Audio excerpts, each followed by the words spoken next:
9 जून और स्वागत है आपका करंट अफेयर एमसीक्यू सेशन में। तो चलिए स्टार्ट करते हैं आज के सेशन। ये सेशन स्टार्ट करने से पहले हम लोग डिस्कस करेंगे कुछ इंपॉर्टेंट न्यूज।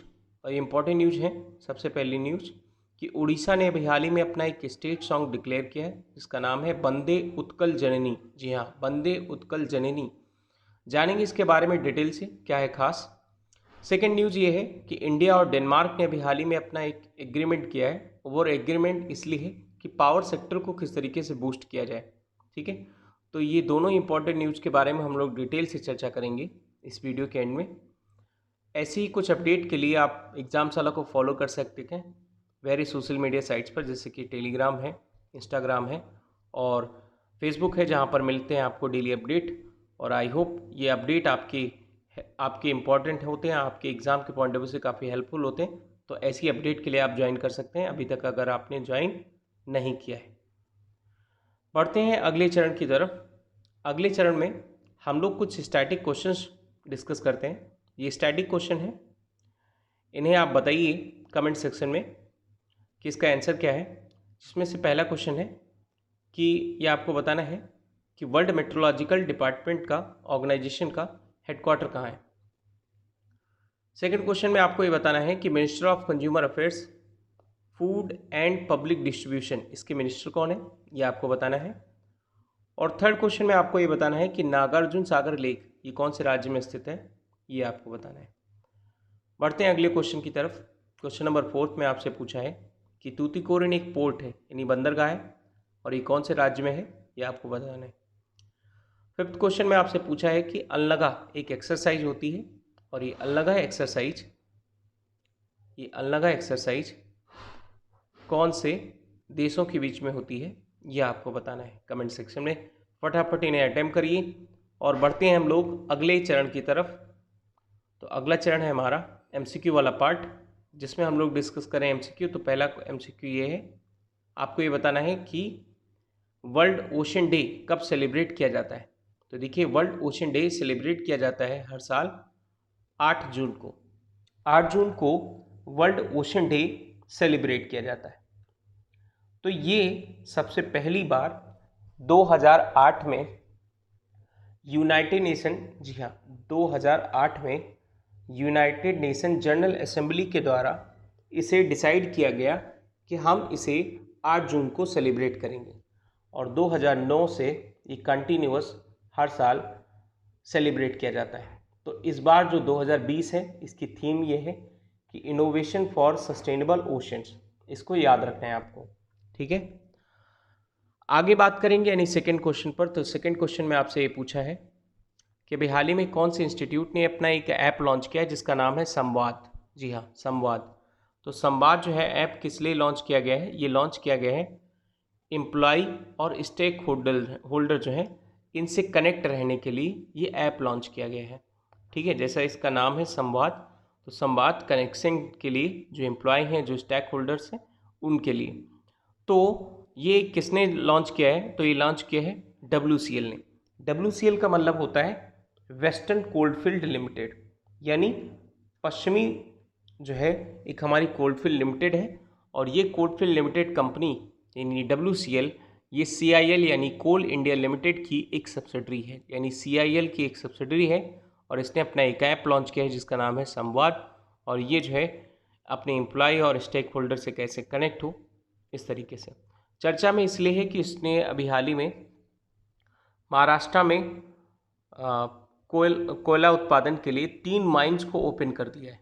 ठीक है, तो इसलिए चर्चा में है, याद रखिएगा। आगे बात करेंगे, यानी एक क्वेश्चन अच्छा बताइएगा। क्वेश्चन ये है कि कोल प्रोडक्शन में इंडिया का कोल प्रोडक्शन में कौन सा रैंक है। ठीक है, ज़रा एक कमेंट सेक्शन में मेंशन करिएगा। आगे बात करेंगे यानी थर्ड क्वेश्चन पर। थर्ड क्वेश्चन में आपसे ये पूछा है कि नॉर्म्स का फुल फॉर्म क्या होता है। तो देखिए, नॉर्म्स का फुल फॉर्म होता है new orientation for a reformed multilateral systems. ये नॉर्म्स है क्या, नॉर्म्स ये है कि अभी हाल ही में इंडिया को नॉन परमानेंट मेंबर के रूप में यूनाइटेड नेशन सिक्योरिटी काउंसिल में जगह मिली है। जी हाँ, यूनाइटेड नेशन सिक्योरिटी काउंसिल में टोटल 15 मेंबर होते हैं, जिसमें से 5 मेंबर होते हैं जो परमानेंट होते हैं और 10 मेंबर नॉन परमानेंट होते हैं। तो जो नॉन परमानेंट मेंबर हैं उनमें इंडिया को भी 2 साल के लिए जगह मिली है। तो ये अपना एक फ्रेश स्टार्ट कैसे करें, इसके लिए एक्सटर्नल मिनिस्ट्री ने एक नॉर्म्स रखा है जिसका नाम है new orientation for a reformed multilateral system. बात समझ में आई? तो याद रखिएगा कितने होते हैं member United nation security council में? 15, 5 परमानेंट और 10 टेम्परेरी। ठीक है, इसमें से इंडिया को भी हाल ही में नॉन परमानेंट मेंबर के रूप में इसको जगह मिली है। तो इसका फ्रेश स्टार्ट कैसे किया जाए, इसलिए ये चर्चा में बात करेंगे अगले क्वेश्चन पर, यानी क्वेश्चन नंबर 4 में। तो क्वेश्चन नंबर 4 में आपसे ये पूछा है कि अभी हाल ही में स्टेट ऑफ इंडियाज एनवायरनमेंट, ये 2020 एक रिपोर्ट जारी की गई है और ये रिपोर्ट किसके द्वारा जारी की गई है ये आपको बताना है। तो देखिए, ये रिपोर्ट जो जारी की गई है ये जारी की गई है CSE के द्वारा, CSE के द्वारा, यानी इसका फुल फॉर्म आप लिख लीजिएगा, centre for science and environment. जी हाँ, centre for science and environment, ये इसका यानी पूरा नाम है। चर्चा में क्यों है और इस रिपोर्ट में क्या है हम लोग जानते हैं। देखिए, इस रिपोर्ट में डिक्लेयर किया गया कि एनवायरनमेंट की वजह से पिछले कई सालों में कितने लोग इससे प्रभावित हुए हैं। तो जैसे आपने देखा होगा, कभी कभी फ्लड आ जाता है, साइक्लोन आ जाता है, ड्रॉट आ जाता है, अक्रॉस द कंट्री कोई भी डिजास्टर हो जाती है, तो उससे बहुत सारे लोग एक जगह से दूसरी जगह डिस्प्लेसमेंट हो जाता है उनका, अपनी जो है अपना स्थान खो बैठते हैं, अपनी कभी कभी उनकी जो है जान चली जाती है, जैसे बहुत सारे साइक्लोन आते हैं। तो इनमें इनकी रिपोर्ट कैसी है इसके बारे में ये बताई गई है। ठीक है, और माइग्रेंट वर्कर पर कैसा इनका इफेक्ट पड़ता है, किस तरीके से लोग अपने घर छोड़कर दूसरी जगह जाते हैं। डाउन टू अर्थ जो मैगजीन है उसमें ये रिपोर्ट पब्लिश की गई है। आगे बात करेंगे हम लोग क्वेश्चन नंबर 5 पर। क्वेश्चन नंबर 5 में आपसे पूछा है कि हाल ही में कौन सी मिनिस्ट्री ने 3 एडवाइजरी लॉन्च की हैं, और जो 3 एडवाइजरी हैं जिसमें से पहली एडवाइजरी है advisory on material recovery facilities for municipals solid waste. Second advisory है एडवाइजरी ऑन लैंडफिल रिक्लेमेशन, और थर्ड एडवाइजरी है draft advisory on site and off site sewage management practice. तो ये वर्ल्ड एनवायरनमेंट डे हम लोग जानते हैं, ये 5 जून को मनाया जाता है।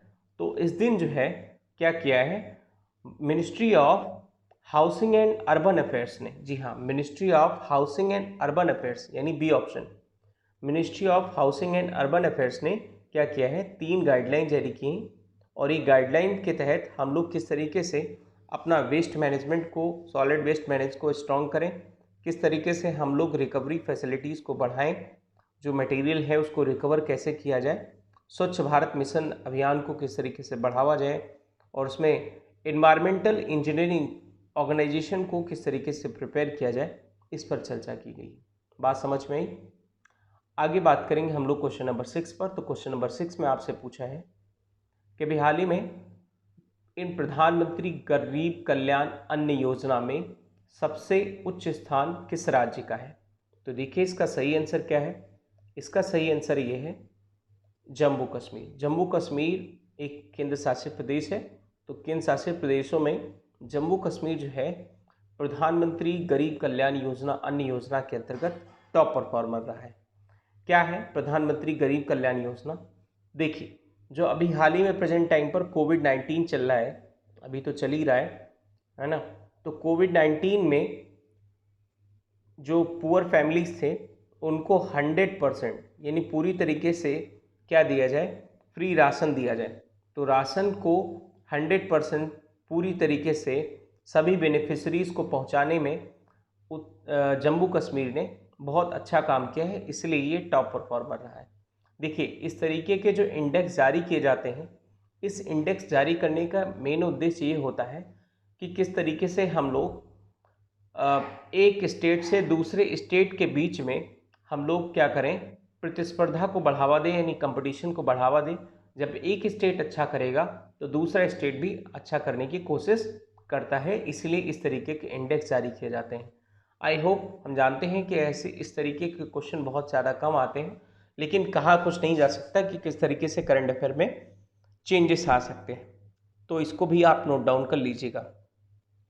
आगे बात करेंगे यानी क्वेश्चन नंबर 7 पर। तो क्वेश्चन नंबर 7 में आपसे पूछा है कि अभी हाल ही में कौन से इंस्टीट्यूट ने फॉस्टर इनोवेशन इन इंडिया, मतलब पूरी इनोवेशन को बढ़ावा देने के लिए अटल इनोवेशन मिशन के साथ एक एग्रीमेंट साइन किया है। तो देखिए इसका सही जवाब ये है, सही जवाब है CSIR, यानी council of scientific and industrial research, ये ऑप्शन। इसका फुल फॉर्म आप लिख लीजिएगा, council of scientific and industrial research. इसने अटल इनोवेशन मिशन के तहत एक एग्रीमेंट साइन किया है, और ये जो एग्रीमेंट साइन किया गया है नीति आयोग की अध्यक्षता में यानी प्रेजेंस में साइन किया गया है। इसका मेन एम क्या है, यानी इसका फोकस क्या है? तो फोकस ये है कि जो हमारे यहाँ पर इनोवेशंस हैं, उस इनोवेशंस में CSIR और अटल इनोवेशन मिशन ये दोनों मिलकर एक दिशा में काम करेंगे, जिसमें से इनका मेन उद्देश्य होगा कि हमारे यहाँ पर जो small scales and medium enterprises हैं यानी MSME हैं, तो MSME को किस तरीके से बढ़ावा मिले, इस पर बात होगी। इसके अलावा जो हमारे स्कूल्स हैं, जो हमारे कॉलेजेस हैं, यहाँ पर ATL यानी ATL का मतलब अटल टिंकरिंग लैब होती हैं, ATLs, ठीक है, केंद्र सरकार की तरफ से बनाई गई अटल टिंकरिंग लैब स्कूल और कॉलेजेस में। तो इसमें CSIR अपना कैसे कॉपरेशन दे, कैसे प्रॉब्लम सॉल्विंग माइंडसेट को बढ़ावा दिया जाए, तो इस तरीके से इस पर भी काम होगा। तो लगभग 3 lakh student across the country Atal tinkering lab के द्वारा जुड़े हुए हैं, और इनको किस तरीके से बढ़ावा दिया जाए, क्रिएटिविटी को इन्हेंस किया जाए, इस पर कॉपरेशन किया गया है। आई होप आपको समझ में आया होगा। आगे बात करेंगे यानी क्वेश्चन नंबर 8 में। तो क्वेश्चन नंबर 8 में आपसे ये पूछा है कि अभी हाल ही में अमेरिका की कौन सी कंपनी ने $350 मिलियन इंडिया में इन्वेस्ट किए हैं।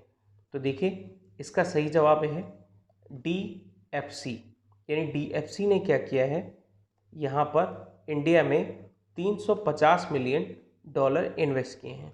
ये $350 मिलियन किस लिए इन्वेस्ट किए हैं कि इंडिया में हमारे वेरियस फर्म्स, चाहे पावर सेक्टर्स की हो, इलेक्ट्रॉनिक्स हो, किस तरीके से उन फर्मों में निवेश को बढ़ावा मिले, इसलिए यहाँ पर DFC ने $350 मिलियन का इन्वेस्टमेंट किया है। इसको याद रखिएगा, कुछ खास नहीं है इसमें, एक नाम याद रखना है आपको बस। आगे बात करेंगे यानी क्वेश्चन नंबर 9 पर। तो क्वेश्चन नंबर 9 में आपसे ये पूछा है कि कौन सी बैंक ने अभी हाल ही में स्पेशल लिक्विडिटी फैसिलिटी को बढ़ावा देने के लिए 270 करोड़ रुपए का पैकेज दिया है, कौन सी बैंक को, ये आपको बताना है। ये बैंक कौन सी, यहाँ पर बैंक का नाम शायद दिया, बैंक का नाम दिया है आसाम ग्रामीण विकास बैंक। इसको 270 करोड़ रुपये दिया गया है, किसकी तरफ से दिया गया है ये पूछा है। इसका सही आंसर क्या है, देखिए इसका सही आंसर है नाबार्ड। नाबार्ड ने भी हाल ही में रूरल क्रेडिट को बढ़ावा देने के लिए 270 करोड़ रुपये दिए हैं आसाम ग्रामीण विकास बैंक को, और ये जो है इससे रूरल क्रेडिट जो है उसको बढ़ावा मिलेगा। नाबार्ड हम लोग जानते हैं बी शिवरमन कमेटी के रिकमेंडेशन पर, जी हाँ, बी शिवरमन कमेटी के रिकमेंडेशन पर बनाई गई एक बैंक है, और एक डेवलपमेंट बैंक है जिसका एस्टेब्लिशमेंट इन 1982 में हुआ था, यानी 1982 में हुआ था। बात समझ में आ गई। आगे बात करेंगे हम लोग यानी क्वेश्चन नंबर 10 पर। तो क्वेश्चन नंबर 10 में आपसे पूछा है कि प्रेजेंट टाइम पर अभी हाल ही में एक मदुरई की गर्ल है जिसका नाम है नेथरा, इसको गुडविल एम्बेसडर बनाया गया है, गुडविल एम्बेसडर टू पुअर, ठीक है। तो इसको किस इंस्टीट्यूट ने भी हाल ही में अपना गुडविल एम्बेसडर बनाया है? तो गुडविल एम्बेसडर ये बनाया है UNADAP, यानी ए ऑप्शन, ठीक है। इसका फुल फॉर्म क्या है लिख लीजिएगा, the United Nations Association for Development and Peace, ठीक है। इसको आप लिख लीजिएगा, United Nations Association for Development and Peace, ठीक है। इसके तहत यानी नेथरा को गुडविल ब्रांड एम्बेसडर बनाया गया है किसका, पुअर्स का। और इसका मेन उद्देश्य ये होगा कि जो अभी हाल ही में कोविड-19 लॉकडाउन चल रहा है, लोगों के पास इनकम नहीं है, तो ये कैसे एजुकेशंस को बढ़ावा दिया जाए, इस पर ये इनका मेन फोकस रहेगा। यानी नेथरा ने बहुत अच्छा काम किया। जो लॉकडाउन चल रहा था, इसमें जिनके पास इनकम नहीं है, 2 महीने तक कोई इनकम नहीं है, अपने घरों में बैठे हैं, उसमें भी उन्होंने कैसे लोगों को एजुकेट किया जाए, इस पर जो है काफ़ी अच्छा काम किया है। प्राइम मिनिस्टर नरेंद्र मोदी ने भी अपनी मन की बात में भी इनको अप्रिशिएट किया था। आई होप आप लोगों ने सुना होगा, तो जानते होंगे। ठीक है, तो इसलिए इन्हें क्या किया गया है, अपना गुडविल एम्बेसडर बनाया गया है किसका, पुअर्स का, याद रखिएगा। आगे बात करेंगे यानी क्वेश्चन नंबर 11 में। तो क्वेश्चन नंबर 11 में आपसे पूछा है कि अभी हाल ही में कौन सी कंपनी ने 4,546 करोड़ रुपए का एक एडिशनल अमाउंट जियो प्लेटफॉर्म में इन्वेस्टमेंट किया है। यानी 6 कंपनियों ने लगातार इन्वेस्टमेंट किया है 1.5 महीनों में, और उनमें से एक कंपनी है जिसने एडिशनल स्टेक लिया है। तो ये एक यूएस बेस्ड कंपनी है जिसका नाम है सिल्वर लेक, और सिल्वर लेक ने क्या किया है, एक एडिशनल अमाउंट भी इन्वेस्ट किया है जियो प्लेटफॉर्म में। बात समझ में आई। आगे बात करेंगे यानी क्वेश्चन नंबर 12 पर। तो क्वेश्चन नंबर 12 में आपसे पूछा है कि अभी हाल ही में कौन सी स्पेस एजेंसी के द्वारा ARIS यानी ARIS के द्वारा एस्ट्रोफिजिक्स में कॉपरेशन साइन किया गया, एक एग्रीमेंट साइन किया गया है, ये आपको बताना है। तो सबसे पहले हम लोग यहाँ पर ये जानते हैं कि ARIES का फुल फॉर्म क्या होता है। तो देखिए, ARIES का फुल फॉर्म होता है Aryabhatta Research Institute of Observational Science. ठीक है, यहाँ पर इसका फुल फॉर्म लिख लीजिएगा, मैं एक बार फिर से बोल रहा हूँ। इसका फुल फॉर्म होता है Aryabhatta Research Institute of Observational Science. ठीक है, ये नैनीताल में है, याद रखिएगा, कहाँ पर, नैनीताल में। ठीक है, और इसके साथ यानी किसने, इसरो ने, जी हाँ, इसरो ने अभी हाल ही में एक एग्रीमेंट साइन किया है। और ये एग्रीमेंट क्या है कि हम किस तरीके से एस्ट्रोफिजिक्स की जो अवेयरनेस है वो हम उसको किस तरीके से बढ़ाएं, इस फील्ड में ये एग्रीमेंट साइन किया गया है। बात समझ में आई। यानी इसमें क्या किया जाएगा, एस्ट्रोफिजिक्स की अवेयरनेस को बढ़ावा देने में वर्चुअल प्लेटफॉर्म का इस्तेमाल किया जाएगा। ठीक है, बात करेंगे आगे यानी क्वेश्चन नंबर 13 पर। तो क्वेश्चन नंबर 13 में आपसे पूछा है कि अभी हाल ही में किस पर्सन ने safe online learning in times of कोविड-19 ये एक बुकलेट जारी की है। यानी किस तरीके से हम लोग कोविड-19 के दौरान ऑनलाइन लर्निंग से कैसे सीख सकते हैं, और साथ साथ में हम अपनी साइबर सिक्योरिटी को भी ध्यान में रखें। तो इसमें सब ये बुकलेट जारी की है किसने, रमेश पोखरियाल निशंक, ये हमारे HRD मिनिस्टर हैं। और HRD मिनिस्टर ने ये जो है बुकलेट लॉन्च की है कि हम किस तरीके से ऑनलाइन लर्निंग से बहुत कुछ सीख सकते हैं, और साथ साथ में ये हमारा कॉस्ट इफेक्टिव है। बस इसमें हमारा अपनी साइबर सिक्योरिटी को मेंटेन रखना होता है। आगे बात करेंगे नहीं क्वेश्चन नंबर 14 में। तो क्वेश्चन नंबर 14 में आपसे ये पूछा है कि अभी हाल ही में कौन से स्टेट ने भी हाल ही में ऑनलाइन वेस्ट मैनेजमेंट प्लेटफॉर्म जो है जारी किया गया है।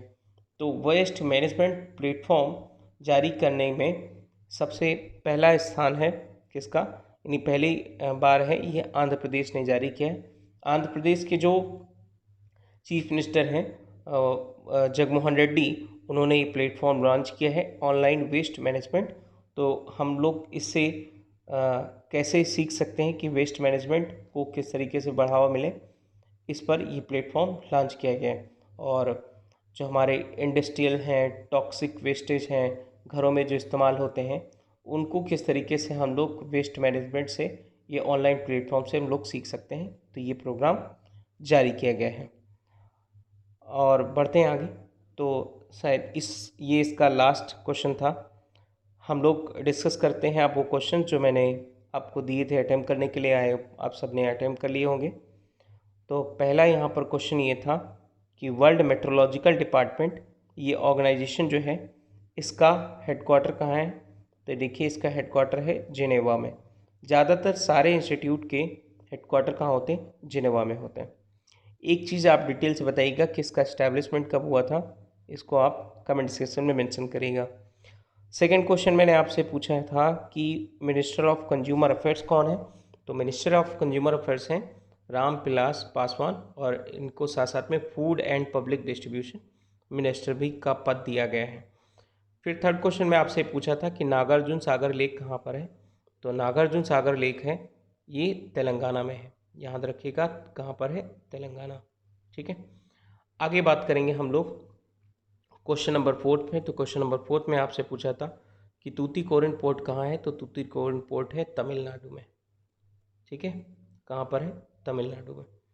अनलगा एक्सरसाइज कहाँ पर होती है, तो अनलगा होती है इंडिया और ओमान के बीच में। नोट डाउन कर लीजिएगा, इंडिया और ओमान के बीच में। ठीक है, ओमान की राजधानी क्या है, जी हाँ मस्कट। ठीक है, याद रखिएगा मस्कट। तो उससे हमारी अनलगा एक्सरसाइज होती है। अब हम लोग कुछ वो जो न्यूज़ मैंने आपको दी थी उसके बारे में हम लोग डिटेल से चर्चा करते हैं। तो पहली न्यूज़ मैंने आपसे दी थी क्या, कि उड़ीसा ने हाल ही में अपना वंदे उत्कल जननी एक स्टेट सॉन्ग बनाया है। तो स्टेट सॉन्ग इसलिए बनाए हैं कि जो कोविड-19 के टाइम पर कोरोना वॉरियर्स थे, तो कोरोना वॉरियर्स को ग्रेटिट्यूड एक्सप्रेस करने के लिए जो उड़ीसा के सीएम हैं नवीन पटनायक, उन्होंने कहा है स्टेट के लोगों से कि इस सॉन्ग को गाएं, वंदे उत्कल जननी, और जो कोरोना वॉरियर्स हैं उनके प्रति हम लोग एक ग्रेटिट्यूड जो है एक्सप्रेस करें। ठीक है, आगे बात करेंगे हम लोग। अभी इसको स्टेट सॉन्ग डिक्लेयर किया है, मांग की जा रही कि इसको हम पूरी तरीके से स्टेट सॉन्ग डिक्लेयर करें, स्टेट असेंबली में इसके लिए बिल लाया जाएगा। आगे फर्दर इसका यूज होगा, देखते हैं। नेक्स्ट है, इंडिया और डेनमार्क ने अभी हाल ही में एक एग्रीमेंट साइन किया है। वो एग्रीमेंट ये है कि हम किस तरीके से पावर सेक्टर्स में बूस्ट करें। जैसे हमारे यहाँ पर एनर्जी है, तो एनर्जी की यूटिलिटी को हम किस तरीके से बढ़ाएं, और साथ साथ में हम अपने क्लाइमेट को भी ध्यान में रखें। Strong and deep long term cooperation हुआ है दो कंट्रियों के बीच में। ठीक है, जिसमें हम लोग पूरी तरीके से देखेंगे कि एनर्जी को किस तरीके से प्लान किया जाए, फॉरकास्टिंग किया जाए, कैसे हम लोग एनर्जी को बढ़ाएं, पावर सेक्टर्स को इन्हेंस करें, एफिशिएंसी को बढ़ाएं, इस पर बात होगी। और ख़ासकर इसमें है रिन्यूएबल एनर्जी, यानी रिन्यूएबल एनर्जी को किस तरीके से बढ़ावा मिले, इन दोनों देशों के बीच में ये एक मजबूत एग्रीमेंट साइन हुआ है। तो आज के इस वीडियो में इतना ही। Thank you for listening. God bless you all.